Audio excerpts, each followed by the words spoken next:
বিশ্বের ৩৫তম অর্থনীতি বাংলাদেশ। প্রথমে বাংলাদেশ নিয়ে বলি, অর্থাৎ গোটা বিশ্বের ৩৫টা দেশের পরে আছে। আর্থিক বৃদ্ধির হার আগে ৬% ছিল শেখ হাসিনার সময়, এখন ইউনূসের সময় কমে হয়েছে ৩.৯%, অর্থাৎ নিচের দিকে যাচ্ছে বাংলাদেশ।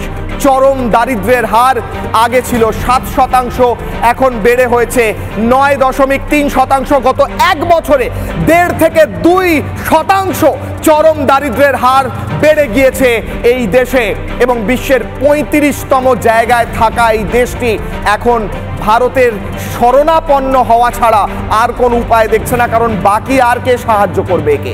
পাকিস্তান, যাকে নিজের নতুন, অনেকে বলছে বাংলাদেশের কিছু কট্টরপন্থী নাকি পাকিস্তানকে নিজেদের নতুন বাবা ঘোষণা করেছে, অনেকে বলছে সেই পাকিস্তানের অবস্থা দেখুন।